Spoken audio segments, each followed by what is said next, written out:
As students head back to school, we're seeing some changes with phones in schools. There is a new state law forcing schools to make new rules addressing phone use by students by next year.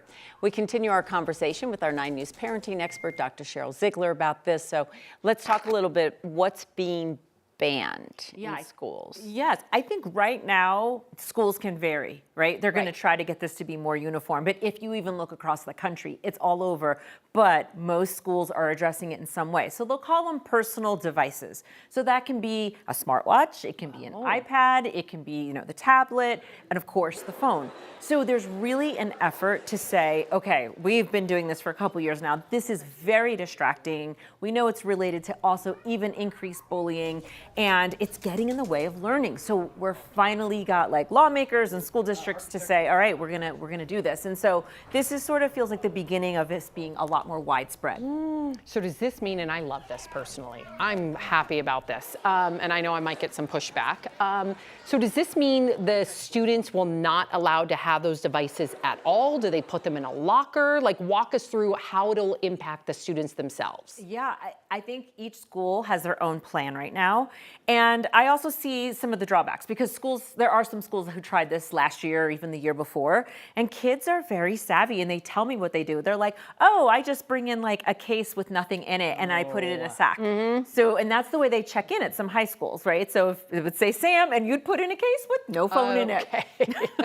Or if you look at a tablet, a tablet really is just a large phone. So some kids are like, I don't really care that much because my tablet's right here. And some schools, that's even what you work off of. You work off of them, so then you can just do that. So I'd say kids are already thinking about, right, how they're going to get around it. Parents feel mixed. So like you said, some people could give you pushback. Some parents are mixed. They want to feel like they want to be in touch with their kids when they want to be. So there's a little bit of that. Did you have like a dumb phone, the ones without social media, where God forbid there's an emergency, you could be in touch with them, or is that banned as well? I personally haven't heard about giving them that type of option. That's a slippery slope. So what's every teacher going to do? Assure that this is the dumb phone? And that's what's so hard about it. Even the watch, like even personally for me at my kid's school, he has a watch and that's the only thing he has, doesn't have a phone, and he wasn't allowed to wear it last year.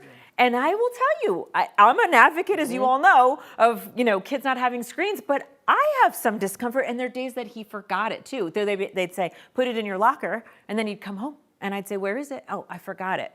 So it can be a little bit messy. I think some people would have angst over that, especially as they get older, because the reality is, unfortunately, things do happen in schools, and you want to be able to hear from your child and know they're okay.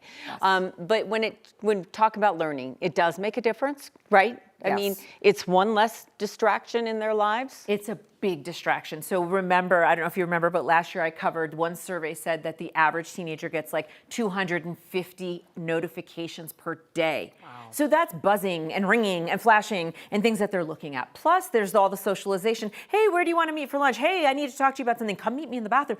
All those things. So they're getting a lot of that. So truly, we do know that it has impacted their learning. Now, this is sort of the first we're going to be getting data on, okay, now what does it mean to take it back out? And I think that'll take a couple of years to probably get true, solid data to say what is the effect. But I think the general thought is it's good for learning, and teachers are very happy about it. I mean, teachers are contending it's the #1 distractor. So when they are surveyed, they say, what are kids getting distracted by? Devices, their personal devices. So teachers are probably happy about it. Patrolling this, I'm sure, is going to be a challenge. Administrators are going to have their challenges from the parents, and then the kids are going to do their darndest to try to get around it. Some, not all, but many might. So I think it's challenging, but I really do applaud. I applaud especially the districts who have been trying this for a year or two. Really applaud them because they've been sort of on their own.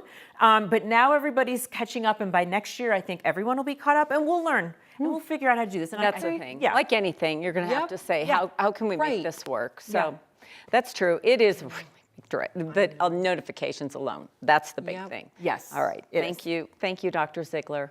Thank you.